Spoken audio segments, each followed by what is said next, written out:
Here, I know Cheerleader's going to apply pressure, but 440 about a Golden Slipper winner, Kiamichi, I have to take that. Pinsec, I think, will enjoy the good speed here and find the line well. 1-2-5-4.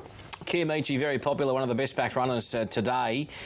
So at this stage, that was in terms of Money Hill, has just late 480, and there has been a Theory is 6,650, Flit is 750 into 7, and then Anaheed 850 out to 9 back into $8. And the leaders with some Covered Spirit. Dropping back is Pinsec and the White Cap, followed by Flit, and Bardia sees them all. Anaheed pressing on the outside, a Cheerleader, and Bowman just takes a hold now on Kiamichi, ridden with a bit of patience today in third on the outside of Villamai, then a Theory, further back to Carlo, 2 offs and Covered Spirit, followed then by Pinsec from Bardia, and Flit is the last one.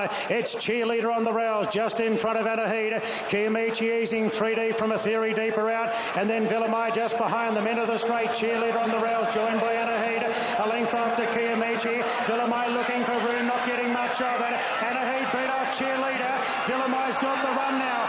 Anaheed takes the lead of the 175. Villamai coming down the outside as Flit with a booming run late. Anaheed 2 in front. Flit going to second. Anaheed in front from Flit with the final dive. Photo finish here. Anaheed in the fast finishing Flit. Villamai's run third, followed then by Cheerleader. Bardia closing off from Pinsec and Covered Spirit Carlo. Kiamichi's obviously had enough. She drifted out of it. From last with a Burnborough-like finish, Flit, but has it got up? Anaheed, the cameraman got up in the last stride. Well, they're We're waiting for confirmation. Inside's going to get it. Anaheed, Flit's just come too late. Anaheed's got it. Number 2, Tim Clark for the Snowdens have won the Percy Sykes in front of the fast finishing Flit. 2-4-7. Form here at Randwick, and she continues. That's her third win here at the track. Tim Clark rode her well at the track. Tim Clark rode her well. Just had enough in hand. Wow, is that a Champagne Stakes trial we just saw there from this filly Flit, who has just missed there. Villamai running into a little bit of a trouble on the point of the turn. She's battled on very well for third there, but well, nothing. Of Anaheed, she's a good filly, and she won another feature there yesterday. She hasn't won. Well, this is a big one. This is $1 million race, and she was being talked about as a Golden Slipper horse, but she got her big race yesterday, winning this Group 2 $1 million Percy Sykes. Yeah, well, she won the Victory Vane, she won the Sweet Embrace, and she's made it 3 big wins at Randwick, and got a big dividend for doing it. She's been tough all the way through. This Flit, whew, I thought it won. I thought it won too. Wonder if she'll back up in the Champagne next week. She looks a strong miler. Villamai was good after being held up for a stride in the straight. Still would have run third. I would have thought Kiamichi's finally come to the end of it. What about what Darren Flindell thinks of the Arrowfield 3-year-old sprint? Well, veteran trainer Les Bridge has certainly got a high opinion of Classique Legend, indicated by the fact he wants to run against the good 3-year-olds today. I've got plenty of faith in Classique Legend off that bigger run at Rosehill last time, and have him on top of the New Zealand filly Avantage with a brilliant strike rate. She's very tough. Tropes are very exciting. 3-year-old on the way up, and then the filly. Good money for Encryption and Trope. They're the 2 best backed runners in the race, and there's only 80 on track favourite. Avantage number 11 is 380 out to 420. Encryption 6 nibbled into 550. Trope pretty solid 6 to 650, and of those in double. Old stand, it's full. The new stand's full. The lawns are covered in people, and it's only going to get bigger. How exciting that the closer we get to this, and some beautiful horses in this race. I must say, there's some really good. This is a Group 1 race in the making. This, believe me, it's a really good race in the past and in the future. And racing now, and Jonker jumped well from gate 2. Whiteout Baller was fast into stride, and there's Sheriff in the lime green spearing forward. Causeway Girl out wide being restrained. Avantage and the orange going forward together with Encryption. Classique Legend will settle midfield on the outside of Prophet's Thumb. Then Legend of Condor, Spanish Whisper. Trope gets well back, and Lean Mean Machine's the last one. So Sheriff takes control at the 800 by 2 lengths on Jonker. Avantage third, followed by Baller 3 wide on the outside of Encryption. Then Pam came Prophet's Thumb. Further back then to Classique Legend, wider out but with cover. Together with Causeway Girl, then came Legend of Condor, Spanish Whisper, Trope coming wide. Lean Mean Machines last of all. Sheriff going along at a good speed, coming around the turn. 2 in front of Jonker. Avantage is being stoked up, followed by Prophet's Thumb. Classique Legend called upon, and the grey sprints very quickly. Sheriff being tackled by Jonker and Classique Legend. And at the 150, Classique Legend's drawn clear from Jonker. Then Prophet's Thumb, Avantage, Causeway Girl, but Classique Legend, a classy act. Classique Legend by 2 in the arrow field. Beat Jonker and Avantage kicked on for third. Then came Encryption, Causeway Girl, Prophet's Thumb, Spanish Whisper, Trope late. Then Sheriff dropping out from Baller. Lean Mean Machine and Legend of Condor was last. Classique Legend. He's now 3 from 4. Only 1 defeat on a heavy track, and there are excuses that day. He bounces back to win the Arrowfield, a Group 2 in scintillating style, and they've run time. They're a tick outside. They're 1.9 and a bit, 19.18. Duff, the 1,000 to the 600, they ran 10.4, 10.7. Yeah, well, he's exciting, isn't he? Geez, is he Les? They're all calling for Keren's head there the other day, and he makes amends with a good ride, well-judged time on him, and he's a good... Year after year, 7-6, 11 and 2, 7-6, 11 and 2. We'll come back and hear from Legend. What about Classique Legend? Is this... He is untapped. Give him a slot? Oh, no. I think they're talking more about the Golden Eagle is what they were thinking about. Ah. Yes. Good problem to have. Yeah. You can race in a... I think if you could win both, if you happen to win both, you could pick up 10 million. That's it. That's the fairy tale. Yeah, look, I've seen him all the way through this preparation, and he is... they've been trying to keep a lid on him right from the start. When he won on the Kensington track, he reeled off some amazing sectionals, and he is one of those horses that's just got better through his looks throughout this whole prep. And he was beaten last up, but I mean, it was no sort of fault of his own, was it? It was just victim of circumstances. Les Bridge hasn't touched the sides with that horse yet. I know we've all had a rap on him, but he delivered big time yesterday. Yeah, beat some very nice horses. What about this window, Lizzie? Would you like... Ararat for another day. Thanks to Brendan for his help here. We're wrapping up the championships in 75 seconds from now. Sprite was a slashing second in the Group 1 William Reid. Was she what? Flashed up late in a Group 1, so very well placed in a race of this nature. 5, 3, 6 and 14 should gun the accelerator and give you a big sight, Irathea. 4.40 out to... Gates are back and they're off, and Irathea jumped out well from the very wide draw. Savatiano and Quillista's quickly mustering, with White Moss very handy on the rails. So it's Irathea and Quillista, the joint leaders. White Moss third, then Savatiano, and Resin quickly zips through to fifth. Couple off to Zumbalina. Then I'm Excited, followed by Egyptian Symbol. Winterbride back on the fence. Then came Star Reflection from Invincibella, is wedged away on the rails. Telly Players next. Sprite is third last from Elakazuma, and Siren's Fury's last of all. It's shades of last year. Quillista's well clear at the 600 metres.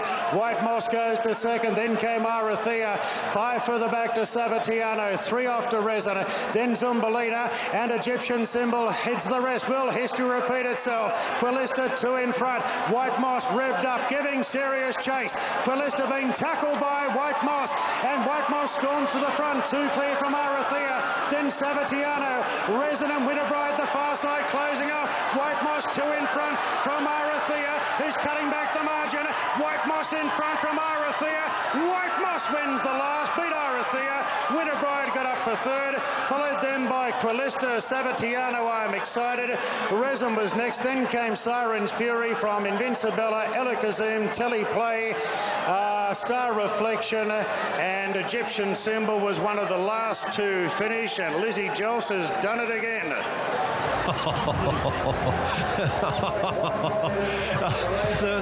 The followers of White Moss and Lizzie, they've got to fill up.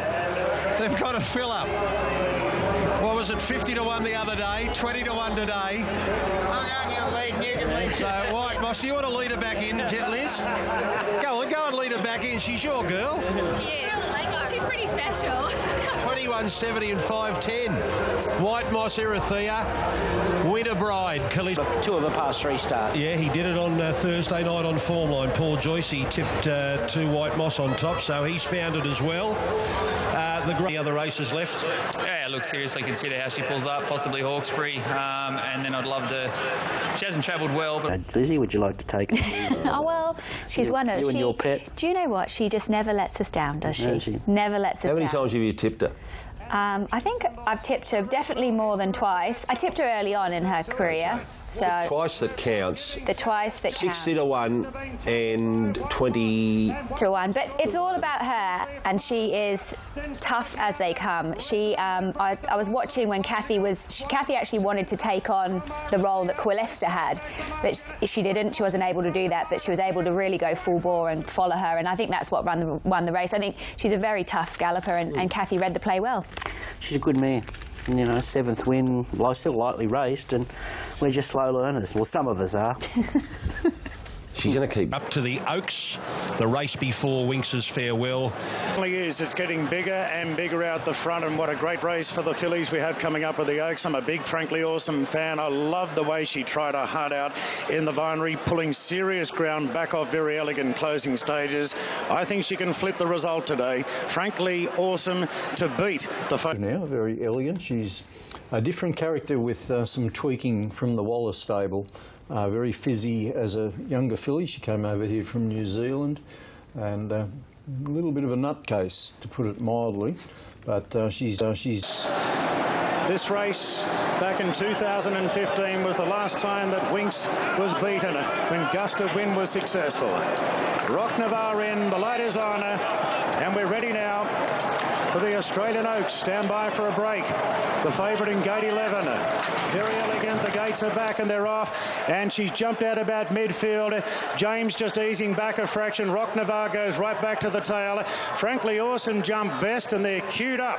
Happy Everyday's going to spear through the roughie and go to the early lead with Miss Moana in the black jacket handy. Aristia deep out. Boy, Frankly Awesome's nice and handy on the outside of Imelda Mary, and Maracaibo out 3 wide with cover at this early stage there in the black cap. Same colours, Scarlet Dream back on the fence on the inside of Aliferous. Further back then we've got Autumn on the inside of the favourite Very Elegant. The grey Romany Girls out 3 wide, and the last rear, it's Happy Everyday at a hack counter in front. He takes off on Frankly Awesome at the 1200 metres. Bowman said go, she responded, and Frankly Awesome's going to take the lead now. 1,000 out by a length and a half to Aristia. Happy Everyday, 2 off to Miss Moana. Then came Maracaibo from Romany Girl. Mary Imelda from further back to Aliferous.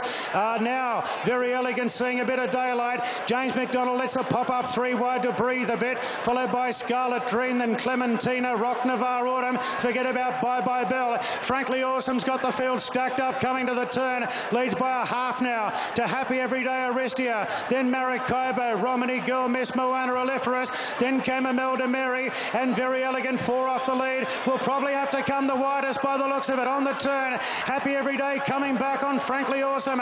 Bowman starts to feel for her. Romany Girl wide out from Maracaibo. Then came Aristia. Very Elegant. She's got a left. She's 3 off them. Frankly Awesome's got a kick at the 200. But now Very Elegant getting into a work on the outside. Very Elegant going after Frankly Awesome. Then came Aliferous, Scarlet Dream late. But Very Elegant's drawn clear in the Oaks. Scarlet Dream going home in a second. But here's 99 Group 1 winners for Chris Waller. Very Elegant, an emphatic winner in the Oaks from Scarlet Dream. Frankly Awesome 3rd. Then came Aliferous. A gap back to the rest. Rock Navarre, Miss Moana. Autumn coming home well. Then Clementina from Aristia. Maracaibo, Romany Girl, Happy Everyday. And Imelda Mary was one of the last to finish. She's done it. Very Elegant. Chris Waller wins his 3rd Australian Oaks, and in his career he chalks up Group 1 win number 99. In just moments, Winx will be out here, and she was brilliant today. She's done what Winx couldn't do, and that was win the Australian Oaks. Wow, that's class. Not only a class horse, what a class ride. He was negative early. He's half switched her off. He got a 1 off the fence. He made his move at the right time. And and she just simply was too good for him. She's outstanding. She made onlookers waiting for Winks. The theatre of the horses packed out the back. Got a big job ahead the next hour, and yeah, that was a brilliant win. And she's a very exceptional filly, and I think the best is yet to come. And I'm very lucky to be training her. Obviously, she's come from Darren Ware, and his team have done a fantastic job to I guess, hand her over, and I do respect that, regardless of what's happened. And my team have done a fantastic job as well. I think getting her to switch off and settle has been the winning of a Group 1 Oaks today, so hats off to my riders at home. They do a fantastic job, and I really think that's been a big help. And to sprint like that at the end of a mile and a half, she put pay to them awfully quick. Yeah, it was a great ride from James McDonald. The barrier was very difficult, and to be one off the fence going past the winning post for the first time was pretty special. Then you just needed... Well, this brought up Group 1 win number 99 for Chris Waller, and it was very elegant. Oaks, as James McDonald said after the Vinery, it's her Oaks to lose. Yeah, and I thought it was brilliant from him. He's just got so much confidence in her, McDonald. We were all worried, slowly run race, and how's she going to react? He just...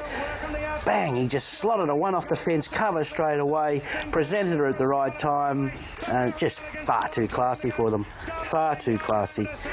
She was much better on a dry track, wasn't she, Scarlet Dream? Frankly awesome. Thought it was a beautiful move by Bowman. When he had to do it, and he was on, and she got to the front, frankly awesome, with her ears pricked there. So someone had to make a move, and it had to be him. But it's all about the winner.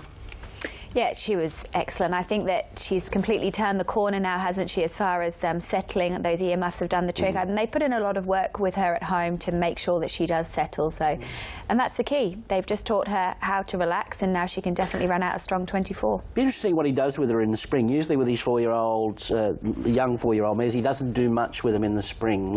I'm saying it might be all about next door. She's quite exciting because she's not the finished article. That's something that is exciting about her physically. She's going to furnish into a bit more physically stronger mare, and that's what I think is really intriguing about where she goes Elizabeth to. Next year, you watch. I've got a lot of time for Rondinella, the way she savaged the line really late last time out. And the Auckland Cup winner, Glory Days, was pretty impressive last time out. Cannot now, track for you, Doobie, the favourite, $3.90 out to 4, back to $3.90, back to 4. Midterm, rock solid at $7.50. Yogi, $9.50, 10 back to $9.50. Rondinella is $11 nibbled into 10, the Kiwi, and then Red Cardinal, 12 out to 14, back into hospital after a tumble earlier in the day. Shra Row for Jay Ford, Chris Waller, 13, 16, back into $15. He lightly raced Godolphin Stayer, so it's a bit like Cross Counter, who won the Melbourne Cup. Yeah, well, I'm mainly going off a sort of connection there with Charlie Appleby, the trainer. He enjoys a fantastic record. And the gates are back now. They're off. And Yogi drops right out the back in the early stages. He's going to settle right back towards the rear, and Rodrigo's hunted out of the gates. Brimham Rocks is pretty handy. Midterms right up there as well, contesting the lead. The Taj Mahal settles in fourth. Von Jamask off the track around Samari. Then Schwaro, the blue cap, back on the fence. Wider out is Sound. Rondinella's found a spot on the fence on the inside of Gallic Chieftain. Two for the back, two Zakata. Similar margin to Patrick Aaron. They're followed then by Dukan, the black cap for Australia, Bloodstock the rails. Length for the back to the Auckland Cup winner, Glory Days. Now Sir Charles Rhodes in a three-wide position at this point. Not sure if he's going to get in. Just behind them then is top of the range in the stripes. Yogi back on the fence, Big Duke. Red Cardinal is last of all as the Bibby, who's locked up on the fence by Patrick Aaron. They're followed well back to Glory Days in the pink hat on the outside of Yogi. Sir Charles Road, top of the range. Red Cardinal, Big Duke 20 off the leads last. They go to the 1,000 metres. Sound in front by a length to Brimham Rocks. Midterm has had a great run in transit in third. Then Rodrigo from Von Jamask. Further back to the Taj Mahal. Then Samari. Zakata gets going three wide on the outside of Rondinello, followed by Schwaro, Gallic Chieftain pulling out. Further back then to Dukan from Patrick Aaron. Sir Charles Rhodes pretty deep now. Doobie being pushed along back on the inside. McAvoy really starting to get into Doobie. Well off the lead as they come to the turn, and things really hotting up now. It's Sound just in front from Brimham Rocks. Von Jamask is pulling out. So Samari as Midterm gets going as well. It's Sound, Brimham Rocks, Midterm. Mid-term, Vonjamar, Samari, Rodrigo, further back to Schwaro. Doobie still well back at the 300. Sounds got a good kick. Vonjamar's going to it. Mid-term under pressure. Getting the run through now is Schwaro and wide out Glory Days. Vonjamarsk and Schwaro, they're wide apart. Schwaro the far side. Vonjamarsk in the nose roll. Schwaro in the blue cap lifting. Sydney Cup glory for Schwaro. Beats Vonjamarsk, Glory Days third. Rondinella fourth. Dukan late. Then Gallic Chieftain. Patrick Aaron Sound. Mid-term top of the range. Sakata. Doobie never a factor. Then Samari from Yogi. The Taj Mahal. Red Cardinal. Sir Charles Road and Bremen Rocks was last. Schwaro, number 16. What a memorable day for Chris. He's 101. And Jay Ford has turned back the clock. Is that his first Group 1 win since Takeover Target? Schwaro beats Vonjamarsk in a thrilling Sydney Cup. Mining. Placed in the Randwick City Stakes and then the Mannion and then second last Saturday in the Chairman's, a fit racehorse. And he wins a $2 million race here on one of Sydney's biggest days. Now, and this is Schwaro winning for Australian Bloodstock, the third Group 1 of the day for Chris Waller, who went bang, bang, bang, went from 99, 100 to 101 with this win. Another, the Chris Waller timing on Grand Final Day is just second to none, isn't it? He won the race at Flemington over the Spring Carnival on, I think it was Melbourne Cup Day. It's the only run he had in spring. They said Sydney Cup's his race. He poked away beautifully and he was favourite all the way through, this horse, and we're all thinking, oh, he can't win a race. Comes to the right day, bang. He gets the job done. Vonjamarsk was so tough. He's a tough horse, that one, and I thought Glory Days, Rondinella, the two Kiwis, did a good job. But you were right about Doobie. He was 2 out of 5 lame. Was he? Yes. Okay, well that explains a bit, but you still. He had Darren. Plenty of hanging around too for the farewell party of Daisy Doom and Dixie Blossoms going around for the last time today. I think Nikita Jane's well worth the ticket here. She's really been the great filly this preparation. And Horses 1 and 2, prompt response 2, 4, 3, 7. Dixie Blossoms next pick. Good money around for those. Well, firstly, Elise. There's been support for Dixie Blossoms. Princess Posh has firmed up. Gates open now, the Ross. Spanish Reef missed the start. Eckstein gets back, and there's plenty going forward. Fundamentalist and Consensus out deep. Prompt response jump well together with Miss Siska, and Daisy Dooms moving up. Elise in a very forward role as well. She's up running 6th there, 3 wide, pressing on early stages. They're followed just behind the speed to Invincible Gem. Then came Dyslexic. Oregon Stays taking a spot back on the fence. Further back then to Canedna as they find their positions together with Amphitrite. Further back then to Eckstein, Spanish Reef, then Princess Posh, Unforgotten well back with Eckstein, and Nikita Jane is right at the rear, about 15 lengths off the lead, which is Consensus pushing on, and it's going to take the lead away from Fundamentalist. Daisy Doom third, Prompt Response a good spot, same for Elise.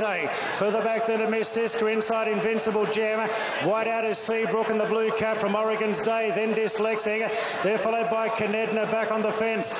Further back to Sedanza, then Amphitrite, Dixie Blossoms well back from Spanish Reef, Princess Posh, Unforgotten Eckstein. Boy, Nikita Jane's going to have to be good to win from there. Into the straight, Consensus, Fundamentalist. They come to the middle of the track. Prompt Response is closing off on the inside of them, and Prompt Response goes to Fundamentalist. Elise the outside, and Elise putting in the big run now. And Miss Siska up the inside. It's Elise, Miss Siska the inside of Elise.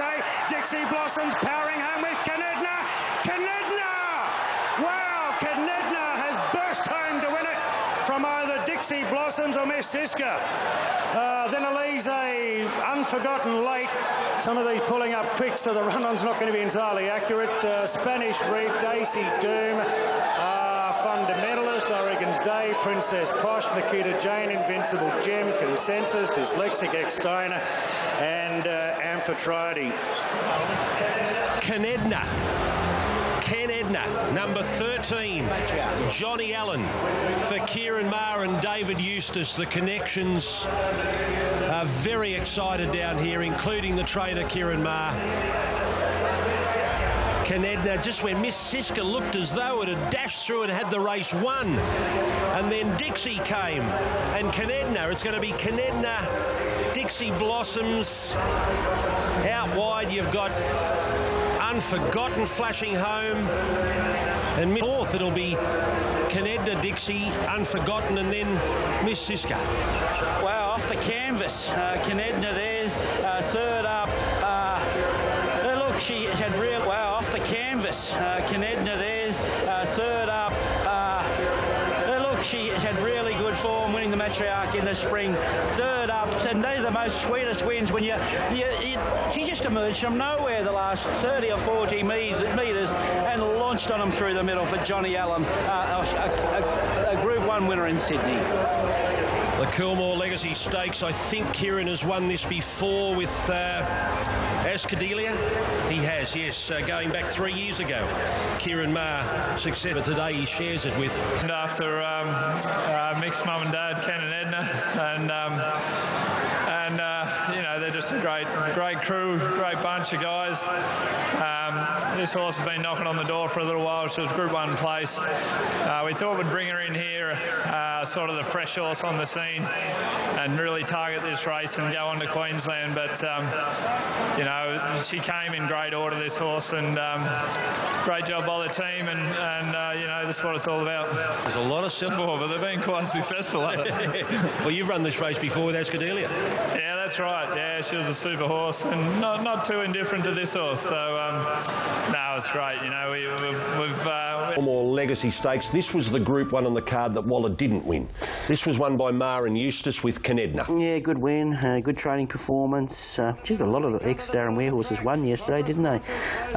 2 Group 1s. Yeah. 3. Yeah, and this? 3 Group 1s. Yep. So Shraro, yep, Canedna, yep, and Very Elegant. Exactly. And she just burst through the middle here. I thought, well, Dixie, this is her swan song, and she went out in nearly a blaze of glory there.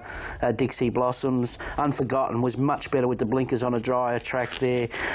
Nikita Jane got too far back, was working home well late. But yeah, good on you, Kieran. He set up got a few stables around the place now, and they all seem to be racing consistently. Yeah, nothing from Stuart's report. Everything was okay there, but I spoke to Ron Quinton after the race, and he was a little bit emotional about. I'm sure he was. Retiring, and there was certainly a bit of emotion going around. That Matriarch Stakes from the spring, that was the form line there with the winner and Miss Siska, who's an improving mare coming out of that. She's a great type as well, but I didn't know much about her. Looked the winner. Yeah, looked the winner, loomed up. Yeah. Stiffest test, and she come through with flying colours. Poor old Dixie and Daisy just picked the wrong day to retire for any amount of publicity. Yeah. It just wasn't forward, but we'll remember them fondly. Very fondly. They've been fantastic mares, and Ronnie has handled them absolutely perfectly. And unfortunately for him, they have clashed all the way through, and they're now retiring at the same time. So that's a little bit. They'll all be here today, adding to the sea of blue and white. A cross-section of Australia, young and old, drawn to this magical racetrack to witness a thoroughbred who's earned a spot alongside Bradman, Fraser and Freeman as one of our greats. Cover for legend! Greatness! Winks has done it! It's NY Utopia! For all of us here today, we know it's a privilege. We're in awe of her achievements, those 32 consecutive wins, the world record 24 Group 1s, but her legacy goes way beyond the numbers.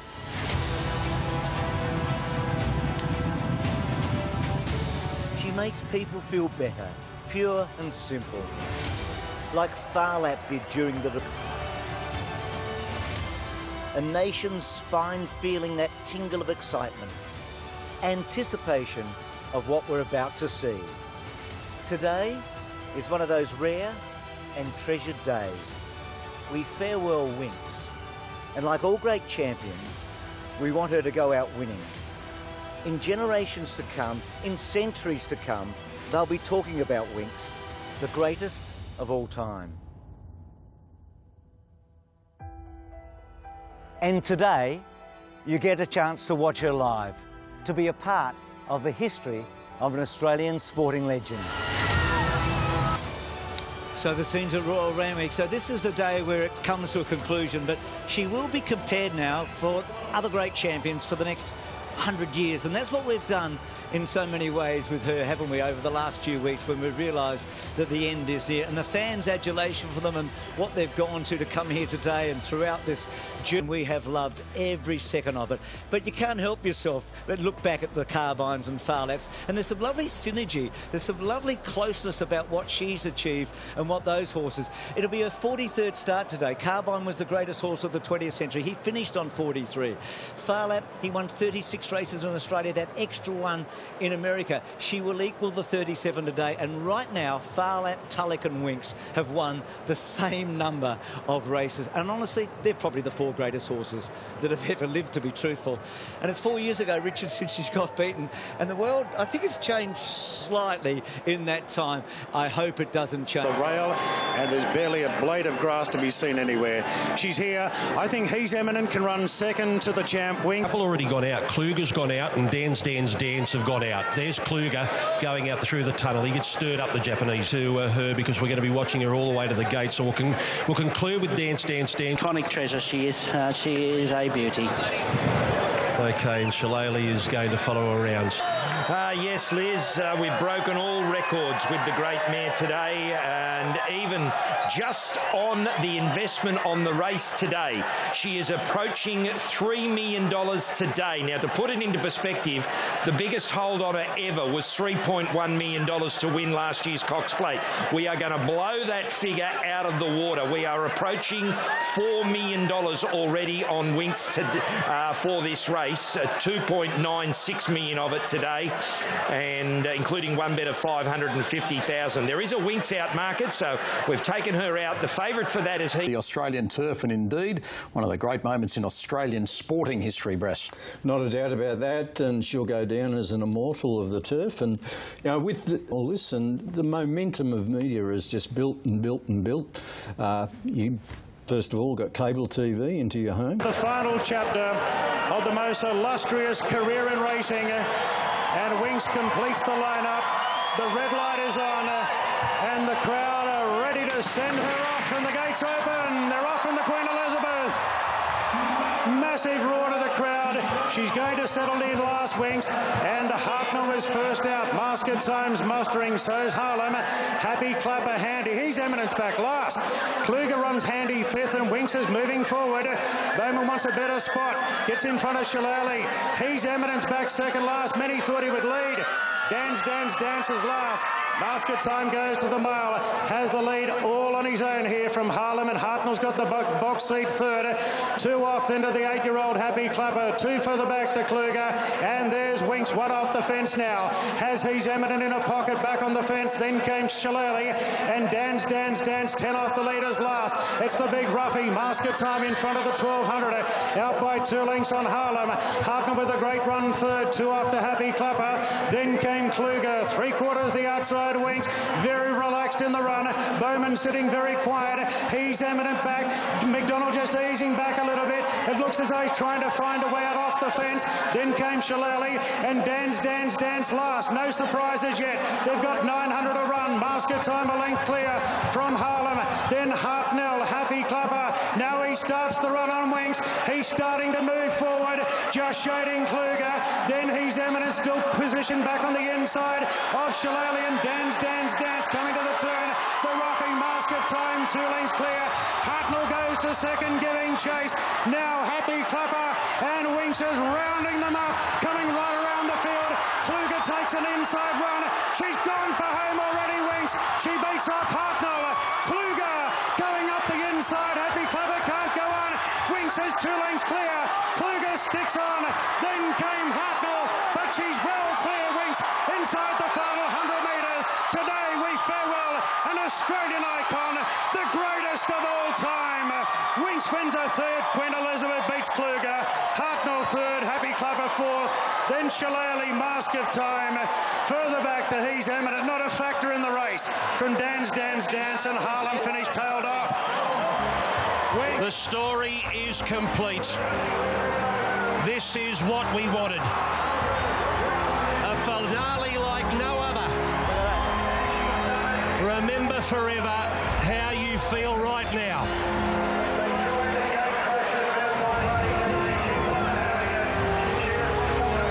Winx has won her final race. She goes out a winner. Just like 32 starts prior. The streak ends at 33.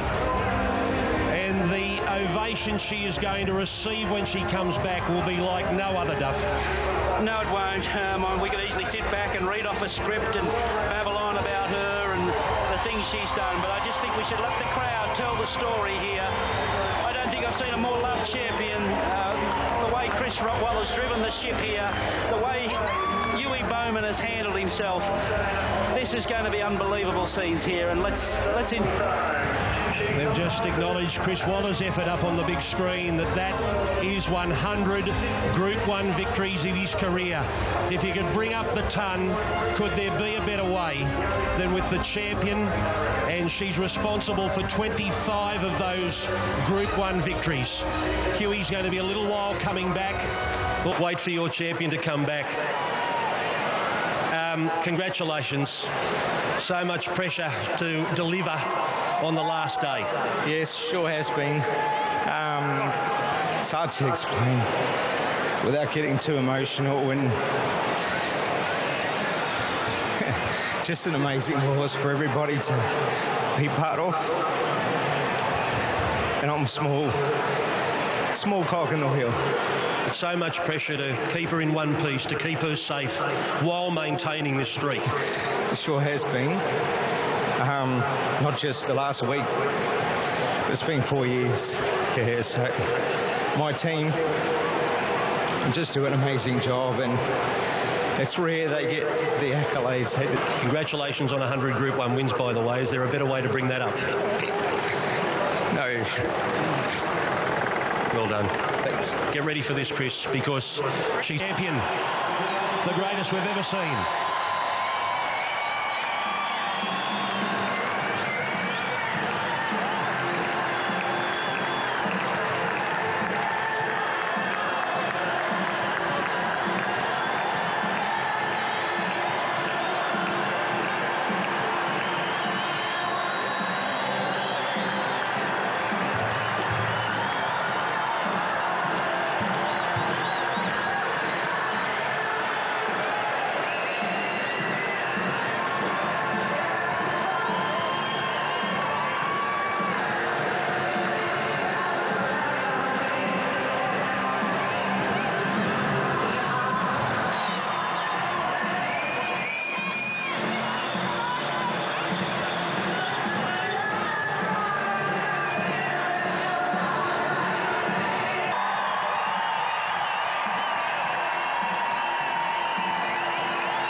The adoring mob, and that's what they are. They're a mob. They're a sea of people that have come out here in blue and white to see this wonder mare and her peerless strider, and a trainer a moment ago who gave her the biggest slap on the nose you've ever seen. It was gorgeous.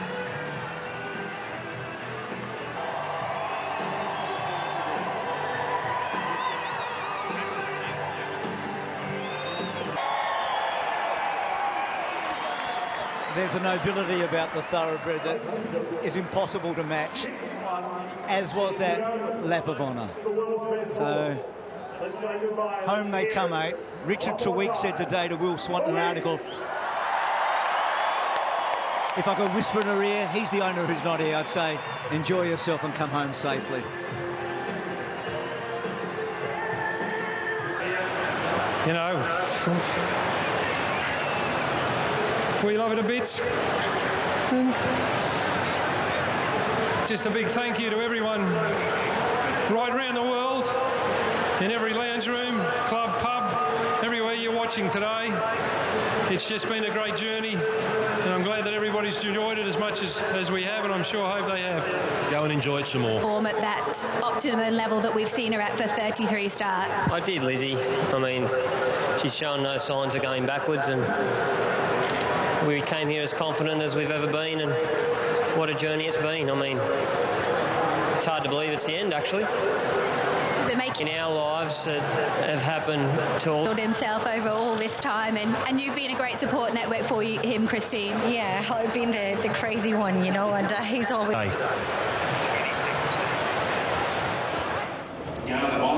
But she's well clear, Winks, inside the final 100 metres. Today we farewell an Australian icon, the greatest of all time.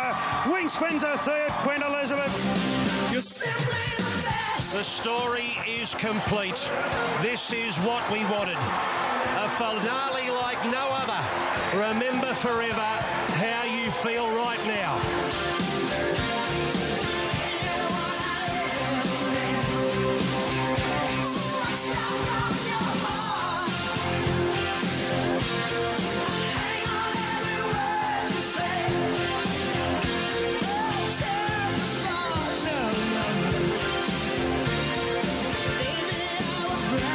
To the Winks hangover party. It's not alcohol related in no way at all. It's just the day after we've had a lot of Winks. And how are we feeling this morning after a big day? Speak for yourself. Mine is alcohol. Anyway, it's going to be a good show. I haven't put much work into it. We're celebrating some of the vision from yesterday. Well, that's going to stay, and it's going to stay there forever. Yeah. I think he's regressing. Right through, and they've just grown and grown in numbers, so it's not often you get to pick the way you go out, and she got what she deserved. But you did get to pick, so looking back on it now, was the day everything you'd, aside from the win, the day everything you hoped for? Absolutely. Yeah. Couldn't get better weather. You can't always get that in. Yeah, she does. She looks picture perfect, as you'd expect, and that's a big part of Winks. She almost looks better the day after she races than the race day. Chris, and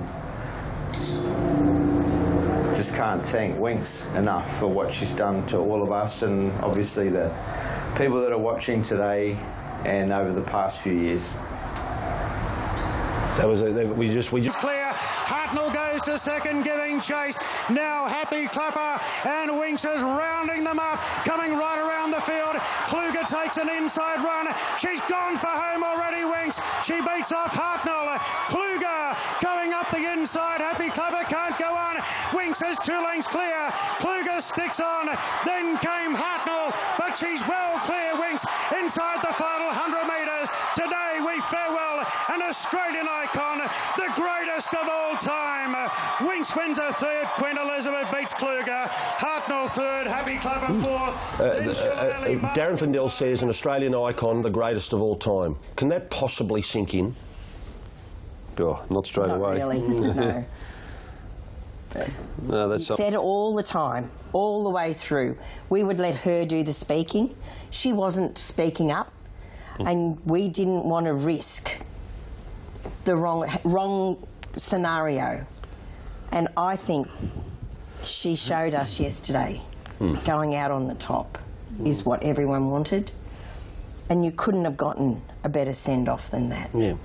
So it was a case of racing fraternity looking to have pictures with her, and she really gets people. I know, it astounded me. I was standing there watching her go past, and James Cummings snuck onto the track, and he's got his phone waiting for her to go past him to get the selfie. And you think that just shows the appreciation of the athlete she is. For sure. Did you see the experience? Tommy Berry Kluger. I've got no words, really. You just don't have horses sprint like he did then and get beat. And I was really proud of him, because even when she had me beat, he chased her right to the line. And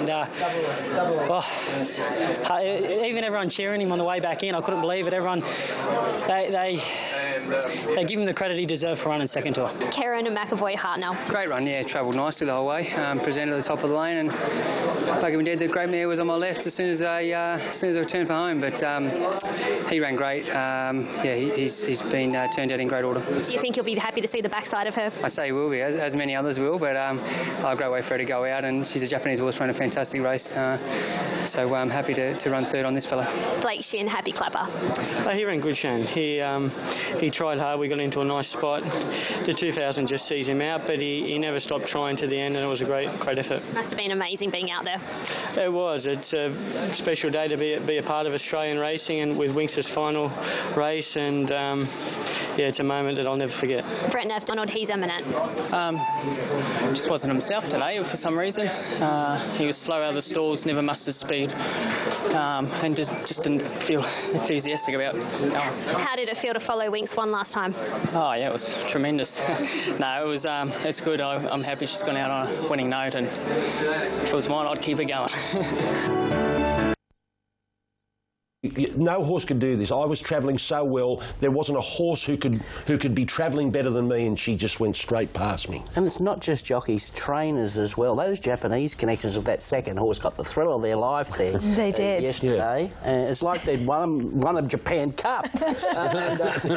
and Pat Webster with happy clapper every time he's been beaten by her. It's been a proud moment for him, and even when Hartner was, even Godolphin have sat back and go, wow, what a moment that was. How proud we are of our horse. It's a sign of a champion, and the sign of the respect that only you can command when everyone's in awe of you and you perform at that level. Like they just I can't get over how many people just look at her and say, they just say, you can't beat her. It's just you cannot, which they can't. You just can't beat her because she's just too good. And I'm not going to say. I was about to say poor old Pat Webster. Here he is. He keeps turning up with clay. But poor old Pat Webster's horse has won about $7 million. So we don't have to worry too much about Patrick. And Happy Clapper's been a great war horse. Here he was after the race, Paddy. I'm still here, 25 minutes after the race, so I'm just overwhelmed to be part of the theatre of it. She's amazing. People say the Melbourne Cup stops the nation, she stops the world. We got the race that stops the nation today, didn't we? Yeah, well, we stopped the world today. I imagine every country would have been having a look at it, so we're lucky to be here. Yeah. There you go. Well done, Pat. Yeah, no, he's a champion, Pat. He was one of the first to come over and congratulate us, and even the connections of the Japanese horse. I still don't know what the bloke was saying, but he shook my hand and said something, and might have been English or Japanese, but yeah, he was really excited to run second. Probably tried to... Glenn Bosch, you've ridden so many great horses, including Makybe Diva, so you think. How do you compare those sort of horses with Winx? I think she goes further than what they've gone. Just her longevity, just incredible to think that she's just been at that level for so long. It's very hard to do. So is Winx the best you've seen? I think so, yes. Oh, wow. Oh, my God. Wow. There you go. Yeah. Bossy. He isn't a shrinking violet, Bossy. He'd tell you what he really thought. Calls it as it is, yeah. Yeah, he doesn't throw things like that out. No, he doesn't. No. And considering... No, he doesn't. No. And considering he's ridden a champion, like Absolutely. he's ridden... Miracle Mal says she's the best he's seen. And he rode the King. Yeah. So... And this Bowman... Definitely. I think... she's going to be treated kindly in years to come. It's going to get better and better and better in history. Yeah, I think that's a really good point, because at the moment it's very raw, and we're thinking about, and it's sort of a follow-on from Black Caviar, but in time we're going to appreciate what she's done more and more and more, because it's just at the moment it's sort of it happens all the time, doesn't it? I think we're taking it for granted a little bit, but I think in time we'll be more appreciative of what she's actually done. Yeah. Oh, for sure. She came so quickly on the back of Black Caviar. It's been an amazing decade. I don't think we're ready for another one. Can we just have a couple of years off? I don't know. Can we just have a couple of years? Can we do this all again? No, we need them. We need them. I was so disappointed that the Autumn Sun was retired. Yes. So disappointed. That happens. That's business. It is. But Frankel raced... Or him. I said her. That might have been a Freudian slip. But it's funny when you thought, oh, who's going to come after Black Caviar 25 in a row? Who's going to better that? 33. Well, who's going to better 33? Yeah. No. We won't. Can we say here today that will never happen? No. We won't. Can we say here today that will never happen? Not in our lifetime. Not in our lifetime. Might have mine. Bloody hell. Thanks for your support. Now for the Mowat and Chandon Champagne Stakes, the 2-year-olds go to the mile. Let's go up to Darren Flindell before we have a look at these runners in the yard. I love the way Loving Gabby today, so I do have the favourite on top. But Fortress Command with blinkers on, they've saved the 2-year-old for this race today, and I think he's very interesting. Castelvecchio, no doubt, will be putting in a sprint that will have us on the edge of it. We'll go Castelvecchio. Just looks like he's desperate for 1,600 metres. And, make him the hardest to beat. Lady Lupino, third season. The Blue Diamond, the Golden Slipper and the Size Produce. And Loving Gabby is running all three. And it would be Frizz Lady Lupino, who beat the boom horse Chenier last start at Sandown when Chenier went round at a short quote. Lady Lupino arrives in Sydney for Danny O'Brien looking for And the saddle's now racing, and Vinco immediately gets back after the start, and Lady Lupino jumped well together with the favourite Loving Gabby. Fortress Command lands in the third, followed by Cheer and Prince Fawaz on the improver.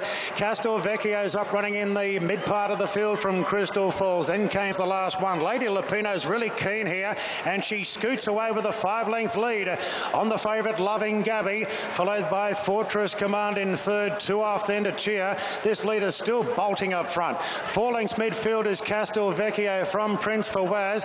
Then Pursan on the inside of Crystal Falls. 2 off to Dawn, 2 Good Power Scheme. And a gap of 3 to Vinco and War Baron. Lady Lupino, Damien Lane trying to get her to come back to the field. She's 3 lengths clear from Loving Gabby doing all the chasing, followed by Fortress Command being felt for now at the 600. A length and a half to Cheer. 2 further back to Castelvecchio with plenty of galloping room. Then came Crystal Falls from Pursan and Prince Fawaz into the straight now. Lady Lupino's got along at a strong gallop. 2 in front to Loving Gabby, who's throwing out the lasso now. Lady Lupino a length and a half to Loving Gabby, and Castelvecchio's cutting loose on the outside. Lady Lupino beat off Loving Gabby, but Castelvecchio hitting top gear, and Castelvecchio charges away now in the Champagne. Loving Gabby ultimately won the race for second in front of Lady Lupino. Then came Fortress Command and Prince Fawaz going well at odds from Crystal Falls. Then came Power Scheme from Cheer, War Baron, Pursan, Vinco, and Dawn Too Good was last. The 2-year-old Group 1 mile has been won by a real miler, and a horse who's only going to get better over further as he gets older. Castelvecchio rounded them up. He was travelling midfield, Duff, but the pace that Lady Lupino put on, he was just lapping it up. This 2-year-old by Dundeal has won a Group 1 to give Richard Lidd his biggest moment in the sport, and Josh Parr another Group 1 win. Yeah, he's very, very strong. He's been well handled by Richard. He's a spring prospect. She was gallant in defeat, Loving Gabby. What about this Lady Lupino? She had the hide to give another kick there at the 300. She's done a great job after over racing. 1, 9, 10 and 4. So here's the replay again, Duff. Lady Of Lady Lupino. Then came Fortress Command and Prince Fawaz going well at odds. Castelvecchio won a $2 million Inglis Millennium a long time ago, it seems. Biggest payday for Richard Litt, and he's bided his time. Not a slipper horse, but a size and a champagne horse, and it's paid off. Oh, he's a good colt, and have a look at this ride from Parr, so confident. I know he had the barrier, but this horse had a history of just losing a bit of contact with the field, but at a mile yesterday and a better barrier. Josh says, no, get yourself up there. And the horse reacted and was good for him. And look, this race was all over before this moment. When Lady Lupino went out hard and Loving Gabby had to, chase her down first, and they were just smoking their pipe in behind. I think missing the Golden Slipper has paid a big dividend for this colt. He's been very well handled. Just that little break between runs into the size where he just knocked up late, but that brought him to a peak here to win at a mile. They've got something left for the spring with this bloke, and he's going to be a very, very good horse for the future. Who knows? I wouldn't be embarrassed to talk about Cox Plates and races like that, because there's something about him. Well, you target a race like the Golden Rose, and then you go on to the Spring Champion and test him over 2,000 metres here in Sydney. But he's just the way that he was able to sit in the run and travel showed that turn of foot was He's learning excellent. all the time. I think that's really important. I mean, he's been out the back half the time. He's very athletic, and who would have thought that Dundee would have got his first Group 1 winner as a 2-year-old? He's doing a good job. No, he's doing a very good job, Dundee, that's for sure. And the mother has produced 2 Group 1 winners this season. She might be just a good mare as well. She's Maid of Heaven, won the Spring Champion, and now... Well, maybe he might be able to go on and do that. So imagine him as a 3-year-old. Yeah, look, Loving Gabby was good after chasing down that speed. Lady Lapino was terrific, and she just went out very, very hard there. He's just not furnished. I liked Fortress Command there, and on the yard I wanted to weaken a little bit. He's just not the finished article yet, but I'm convinced he's still going to be a Derby horse. And what about... More Group 1 action here at Randwick. Let's get straight up to Darren before we have a look at the all-age stakes. Well, Osborne Bulls is pretty short. I think he'll win, but Malaguera at the $20 looks to be outstanding value. Being a half-length off Elise when she was flying looks to be good form. Lanciato's a dangerous one going at... But, yeah, of course, with that softish... factor, I suppose, had come into play. We've had a bit of traffic through this track over the past 3 weeks, basically. So it's not super fast. I just think that he's in his element here. He gets his chance to exact a bit of revenge. All ages on.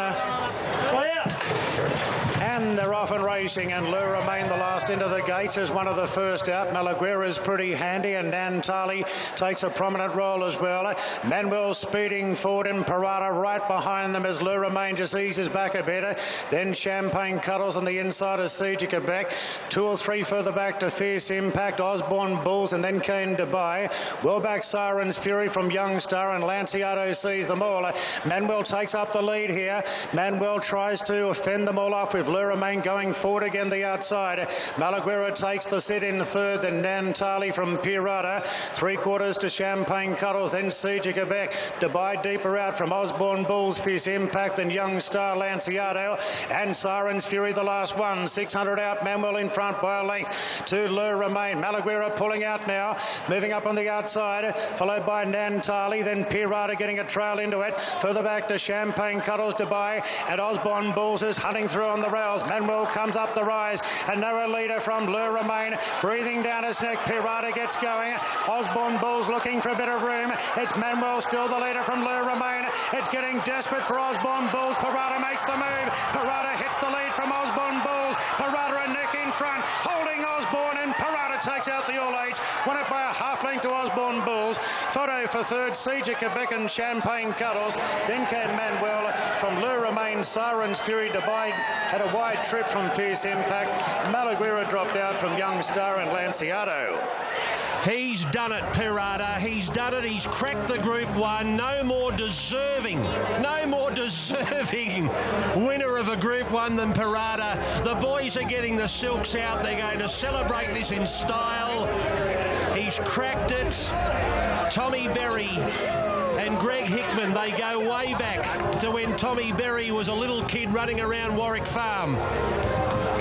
And he and Hickey have thoroughly deserved win, and was that the win they needed there? The stallion here by Piero. He's won his Group 1.